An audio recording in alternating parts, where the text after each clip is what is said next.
mis amados hermanos? Un gusto saludarles nuevamente. Que Dios les bendiga. Espero en el Señor que se encuentren bien en sus casas. Vamos a continuar, hermanos, con el tema que estamos tratando. Recuerden que estamos en el libro de los Colosenses, capítulo 1. En la clase pasada vimos el versículo número 14. Así que vamos a entrar al versículo número 15.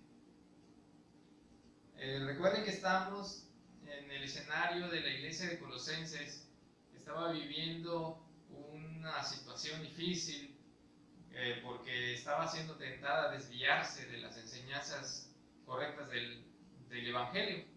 Entonces recuerden que los griegos querían enseñar algunas doctrinas extrañas en relación a enseñar que la relación entre Dios y el hombre se hacía por medio de los seres angelicales, y aunado también a que los judíos querían enseñar que debían de cumplirse con la ley y con los rituales judíos.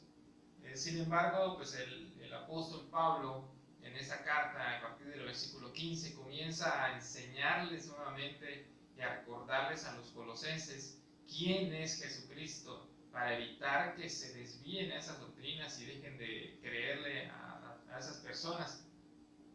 El versículo 15 dice que Él, aquí está hablando del Señor Jesús, dice: Él es la imagen del Dios invisible, el primogénito de toda creación. Cuando nosotros leemos muy literal el versículo, nos vamos a topar como que hay una contradicción entre la palabra imagen e invisible. Es como nuestra mente nos llevaría a entender que si nosotros agarráramos nuestro teléfono y le tomáramos una foto al aire, pues obviamente no vamos a ver nada. Más o menos esa idea nos da de la imagen de algo invisible, cómo tener la imagen de algo invisible. Entonces, ese es el problema que tenemos muchas veces y que venimos comentando siempre, que a veces nuestra lengua, nuestro idioma está muy limitado en cuanto a palabras y a los significados de las palabras. En este caso, pues es lo mismo, porque tenemos que irnos al texto griego para saber qué es a lo que se está refiriendo aquí cuando nos muestra o cuando nos dice es la palabra imagen. Y eso es lo que vamos a ver en este momento. En este caso, la palabra imagen está refiriéndose a una palabra griega que se pronuncia eikon, ¿sí? Entonces, cuando dice que Él es la imagen del Dios invisible, lo que nos está diciendo aquí es que Cristo es la representación visible y la manifestación de Dios a la creación. Pero no está hablando de una imagen, vamos a decir, palpable, o una imagen como nosotros tenemos en nuestra mente, una moneda o una escultura o una fotografía. Entonces, no nada más esta palabra se refiere a nuestra percepción corporal por medio de los ojos, sino también debe de entenderse que cuando dice que Él es la imagen del Dios invisible, está hablando también de una percepción con el ojo interior, o sea, ver a Dios por medio del Espíritu. Recuerden que no podemos nosotros conocer a Dios más que por medio del Espíritu. Todo lo que es de Dios, dice la palabra, que se discierne o se entiende o se comprende por medio del Espíritu. Entonces, lo que el Señor está diciendo aquí, y eso es lo que Él enseña cuando dice en Juan 14:9, dice: el que me ha visto a mí, ha visto al Padre. Entonces, el detalle era ese, que cómo mostrar algo que es invisible, algo que no tiene cuerpo, algo que es inmaterial como es Dios. Dios es espíritu, dice la palabra de Dios. Entonces, ¿cómo mostrar, cómo hacer una imagen de eso que no tiene algo visible?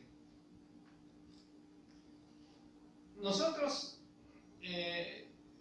cuando el Señor Jesucristo dice que el que lo ha visto a Él ha visto al Padre, estamos conscientes que sus discípulos y toda la gente que vivió en la época del Señor Jesucristo pues caminó con él, lo tocó, lo vio. Inclusive el apóstol Pablo también, vamos a decir que conoció al Señor Jesucristo. Pero después de que el Señor Jesús sube al cielo, ¿quién lo volvió a ver? Entonces nadie volvió a ver al Señor Jesucristo. Y eso quiere decir que como nosotros no hemos visto al Señor Jesucristo, ¿cómo lo podemos conocer? ¿Significa que no conocemos a Dios porque no vimos personalmente al Señor Jesucristo? Pues obviamente no es esa la idea que da el versículo. Cuando dice la Biblia que Él es la imagen de Dios, no está hablando del cuerpo del Señor, no está hablando del aspecto físico que tenía el Señor Jesús cuando vino. Si el Señor Jesucristo, no hay mucho que buscarle, nació en la región de Israel, nació en nacionalidad israelita, ¿qué rasgos iba a tener? Pues obviamente israelita, no iba a tener otro rasgo más que de la nación en la que nació, y si hubiese nacido en otro país, iba a tomar el rasgo de la nación en la que él estuvo. Entonces no hay mucho que buscarle en ese aspecto, ni confundirnos, pensar que cuando está hablando de la imagen está hablando de la forma en que se veía el Señor Jesucristo cuando vino a la tierra. Por eso nosotros como cristianos debemos de evitar el estar pensando en cómo se vería, cómo habrá sido el Señor Jesucristo. Todas las figuras y todas las fotos y imágenes y pinturas que vemos acerca del Señor Jesucristo no existen, o sea, no son verdaderas. Es una mentira que el hombre se ha creado para que su fe la manifieste en algo que ve. Pero este versículo no está hablando de esa imagen, y el Señor Jesucristo tampoco estaba hablando de la imagen y de su cuerpo cuando dijo que el que lo viera él veía a Dios, sino que la imagen de Dios manifestada en el Señor Jesucristo estaba hablando del carácter de Dios, de la esencia de Dios, del poder y de la deidad manifestada, de todos los atributos que Dios tiene, fueron manifestadas en el Señor Jesucristo. Entonces, el Señor Jesús lo que vino a hacer fue a mostrar cómo era el Padre en esencia, en amor, en misericordia y todos los atributos que tiene Dios que la gente no conocía, que la gente ignoraba.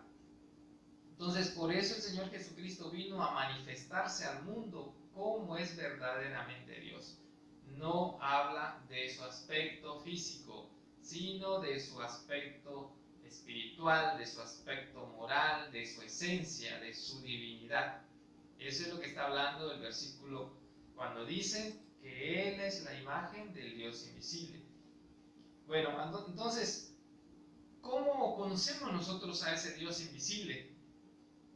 Pues el Señor Jesucristo lo dijo. Recuerden que el Señor Jesucristo, ya cuando estaba a punto de irse, antes de la crucifixión, Él les dice a sus discípulos, les dice, les conviene que yo me vaya, porque si no me fuera, el Consolador no vendría a ustedes, mas si me fuere, se los enviaré. Y el versículo 14 y 15 del mismo capítulo 16 de Juan dice, Él me glorificará, porque tomará de lo mío y se los hará saber. Todo lo que tiene el Padre es mío, dice el Señor Jesús. Entonces, por medio del Espíritu Santo, cuando el Señor Jesucristo envía al Espíritu Santo a cada creyente, es el Espíritu Santo el que nos va a revelar a nosotros quién es Dios. Él nos va a mostrar a la imagen de Dios. Recuerden ustedes que el Espíritu Santo es la imagen, es el Espíritu de Cristo, también se le conoce como el Espíritu de Cristo. Entonces, ¿cómo nosotros que no conocimos al Señor Jesucristo cuando Él estuvo aquí en la tierra, cómo entonces podemos conocer nosotros al Dios invisible? El único que nos los muestra es el Espíritu Santo. Entonces, Él es el que nos muestra a nosotros quién es Dios. Segundo, el versículo, la otra parte del versículo dice que Él es el primogénito de toda creación. Aquí esto ya lo hemos visto en la escuela dominical, pero es importante tratarlo porque forma parte del estudio de la carta a los Colosenses. Pero, entonces, vamos a recordar un poquito. ¿Qué significa la palabra primogénito? Y nuevamente volvemos a caer en el problema de nuestra lengua, de nuestro idioma. Para la mayoría de nosotros, inclusive si nosotros le preguntamos a cualquier persona qué significa la palabra primogénito, la definición que nos van a decir siempre va a ser que se refiere al primer hijo. Y pues es cierto, porque una de las definiciones de la palabra primogénito viene de primo, de primero, y génito de genes o de hijo. Entonces, el primogénito es el primer hijo.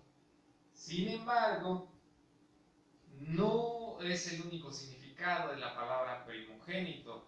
Y dentro de la cultura judía o israelita, la palabra primogénito también significa otra cosa. No nada más significa el primer hijo, sino no tendría, si así fuera, no tendría sentido que una persona dijera, pues te doy mi primogenitura. Porque si un niño nació primero, aunque él quisiera decir, pues yo nací segundo, no podría, él nació primero. No tiene lógica pensar que primogenitura exclusivamente significa el primer hijo. Entonces, para la cultura judía, la palabra primogénito se deriva de la palabra griega protótokos, que significa la prioridad por encima de, obviamente hablando del contexto en el que se esté utilizando la palabra primogénito, y la preeminencia por encima de. Entonces, cuando dice la Biblia que Él es el primogénito de toda creación, lo que nos está diciendo a nosotros la palabra primogénito no es que es el primero que haya nacido, sino que Él es el que tiene la supremacía, o es el que es el más importante por encima de la creación, que Él está sobre la creación. Entonces, eso es lo que nos quiere decir ese versículo. Y en la cultura judía es por eso que cuando decían que una persona era el primogénito, generalmente al primero que nacía era el que tenía, vamos a decir, mayor herencia, porque tenía más importancia dentro de sus hermanos. Sin embargo, ellos podían ceder esa primogenitura, pero no su posición de nacimiento, sino su posición en cuanto a importancia de la familia. Y hay varios pasajes que hablan de eso. Uno de esos, por ejemplo, el más conocido de todos, fue Esaú, que dice la palabra de Dios que vendió su primogenitura a su hermano por un plato de lentejas. Entonces, Dios toma de manera muy importante la primogenitura de una persona. Entonces, al hacer eso, Esaú, las bendiciones que debieron haber sido para el primero, que era el primogénito, que era Esaú, pues se las entregó a su hermano menor. Entonces, la importancia ahora recayó sobre el menor por encima del mayor. Entonces, la primogenitura se refiere, en este caso, en este versículo, se utiliza en cuanto a la importancia, en cuanto a la posición que tiene, en este caso, el Señor Jesucristo, muy por encima, muy por encima de la creación. Entonces, eso es lo que nos está diciendo este versículo, que el Señor Jesucristo tiene la suprema autoridad, que Él tiene, que no hay nada comparado con Él, pues. No hay ningún ser creado que sea comparado con el Señor. Él está por encima absolutamente de toda su creación. Continuamos en el versículo 16 y dice, porque en Él fueron creadas todas las cosas, las que hay en los cielos y las que hay en la tierra, visibles e invisibles, sean tronos, sean dominios, sean principados, sean potestades, todo fue creado por medio de Él y para Él. Bueno, en primer lugar, nos muestra este versículo quién es el Señor Jesucristo. Dice la palabra de Dios que Él es el autor de la creación. Él es el creador, vaya a decir. Pero aquí nos está hablando de dos mundos, del mundo material, del universo material en el que está sumergido, llámese planetas, llámese estrellas, llámese, vámonos al planeta Tierra, nosotros mismos, los animales, todo lo que podemos palpar, todo lo que se puede ver, forma parte del universo material. Todo eso también fue creado por el Señor Jesucristo. Pero aparte del universo material, hay otro universo que nosotros no vemos, que es el universo espiritual, en el cual el apóstol Pablo cita ese universo mencionando una serie de jerarquías angelicales. Por eso menciona tronos, dominios, principados, potestades. Está hablando de una jerarquía angelical. Obviamente no vamos a entrar en el tema de angelología porque es un tema muy completo, pero eso es lo que está diciendo el apóstol Pablo, que tanto en el universo material como en el universo espiritual en el que se encuentran los ángeles, el Señor Jesucristo fue el creador de ambos universos. ¿Y por qué lo menciona el apóstol Pablo? ¿Por qué hace esa mención jerárquica de los seres angelicales? Bueno, pues porque la doctrina griega que quería entrar a Colosas es lo que enseñaba, que habían jerarquías angelicales y que ellas eran las que se encargaban de unir a Dios con el ser humano. Y ellos decían que el Señor Jesucristo formaba parte de esa jerarquía angelical. Entonces que Él era uno de los encargados de unir a Dios con el hombre, pero como una creación, como un ser angelical más de esa lista. Por eso el apóstol Pablo es muy enfático y decir, no. El Señor Jesucristo no forma parte de esa lista. Él es el creador de esa lista jerárquica. Él es el creador tanto de los ángeles, tanto del mundo espiritual como del universo material. Entonces no puede Él encajar en esa parte, sino Él es el creador. Él no puede formar parte de esa enseñanza pagana que se estaba dando en la iglesia de los Colosas. Por eso el apóstol Pablo enseña eso. Y el versículo concluye diciendo y mostrándonos al Señor Jesucristo nuevamente como creador y dueño absoluto de todas las cosas. Recuerden que todo lo que Dios creó por medio de Jesucristo, todo lo que Él creó, lo creó para su propia gloria. Por eso dice el versículo que todo fue creado por medio de Él, por medio de Jesús. ¿Y para quién? Pues para Él mismo. No hay nada que no haya sido creado que no sea para la propia gloria de Dios. Entonces, es importante también nosotros entender ese versículo, hermanos, que la Biblia dice que el único mediador entre Dios y los hombres es Jesucristo. No, los ángeles no son mediadores entre Dios y los hombres, ni los santos, ni los ángeles, ni ninguna otra creación puede mediar entre Dios y nosotros. El único es quien murió en la cruz, que fue el Señor, y que aparte de Redentor y Salvador nuestro, es el creador mismo de todo el universo. Entonces, debemos eso grabárnoslo bien en nuestra mente, porque aún en la actualidad hay muchas doctrinas y enseñanzas que dicen que uno de ellos es que dicen que el Señor Jesús formó parte de la creación, pero que Él no es el mismo Dios. Pero nosotros estamos conscientes, hermanos, que Jesucristo es Dios. Hay mucha evidencia en la palabra de Dios de eso. Y concluimos en el versículo número 17, en el que dice, y Él es antes de todas las cosas, y todas las cosas en Él subsisten. Aquí, nuevamente, el apóstol Pablo, ¿qué es lo que quiere enseñar? Dentro del contexto de la creación, todo fue creado. Entonces, si algo fue creado, obviamente tiene un principio, que fue en el momento en el que fue creado. Entonces, todos los ángeles, de lo que menciona el apóstol, hubo un punto en el tiempo en el que fueron creados por medio de Jesucristo. ¿Sí?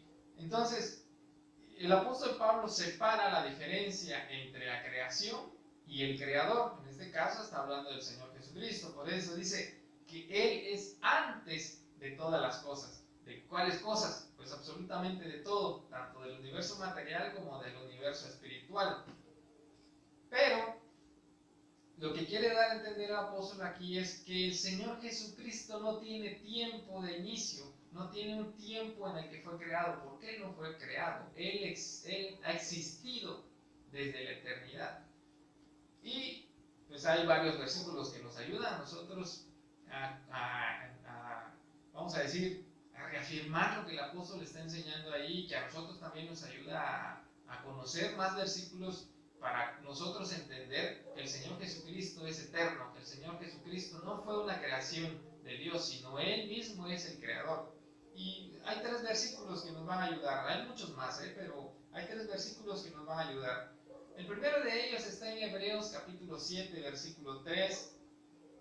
El Hebreos está hablando del sacerdote Melquisedec. Investiguen en el Antiguo Testamento quién es. El sacerdote Melquisedec se le apareció a Abraham cuando venía de una guerra, y al cual Abraham le dio el diezmo de todo el botín que tenía. Sin embargo, el sacerdote Melquisedec tenía una característica muy particular, y eso es lo que se repite en Hebreos capítulo 7, versículo 3. Dice que esta persona es sin padre, sin madre, sin genealogía, que ni tiene principio de días ni fin de vida, sino hecho semejante al Hijo de Dios. Ahí está hablando nuevamente de la personalidad y de los atributos de Cristo, porque los estudiosos de la Biblia dicen que Melquisedec fue una manifestación de Cristo en el Antiguo Testamento. Por eso se vuelve a tomar al Señor Jesucristo y se le atribuye el sacerdocio eterno de Melquisedec. Segundo versículo que nos ayuda a entender la eternidad del Señor, Apocalipsis 1:8 dice: yo soy el alfa y la omega, el principio y fin, el que era, el que es, que era y que ha de venir, el Todopoderoso. Ahí no está hablando Dios, está hablando Jesús, que obviamente sabemos que es Dios, pero la figura de Jesucristo es la que está hablando en Apocalipsis 1:8. Y en Juan 17:5, por boca del Señor, dice: ahora pues, Padre, glorifícame tú al lado tuyo con aquella gloria que tuve contigo antes que el mundo fuese. Y hay muchos otros versículos en los que nos enseña que el Señor Jesucristo ha existido desde la eternidad y que Él no tuvo principio de creación. Y eso es lo que enseña el apóstol Pablo y nos recuerda a nosotros quién es el Señor Jesucristo. El Señor Jesucristo es creador y ha existido desde el principio, desde la eternidad. La eternidad no tiene principio, entonces el Señor es el Dios Todopoderoso. Entonces, eso es la misma narración y lo podemos entender mejor en el capítulo 1 del Evangelio de Juan. Nos narra precisamente eso. Lo que dice el versículo 16 y 17 de Colosenses 1 es lo que nos narra Juan 1 del 1 al 3, donde nos narra que el Señor Jesucristo, que se le conoce como el Verbo, la palabra de Dios, estaba con Dios desde el principio, y que por medio de Él fueron hechas todas las cosas, y que sin nada de Él, nada de lo que podemos ver, y aún lo que no podemos ver, fue hecho. Y eso es lo que el apóstol Pablo nos enseña y le enseñó a la iglesia de Colosas en estos 3 versículos. ¿Quién es Jesucristo? Que Él está por encima de la creación, que los ángeles no son mediadores entre Dios y el hombre, que únicamente es Jesucristo, y que Él es eterno, que Él no tiene principio ni fin, como toda la creación de la que nos habla el apóstol. Y son 3 versículos preciosos, hermanos, que nos ayudan a conocer más al Señor y que nos ayudan a afianzar nuestra fe. Hemos creído en un Dios todopoderoso, hemos creído en nuestro Señor Jesucristo, que está por encima de la creación y que además todas las cosas por Él tienen orden y por Él subsisten. Y sí que le damos la gloria, hermanos, que todo esto es importante y una de las razones por las cuales debemos glorificar a nuestro Señor Jesucristo, porque quién es y todo lo que ha hecho por nosotros.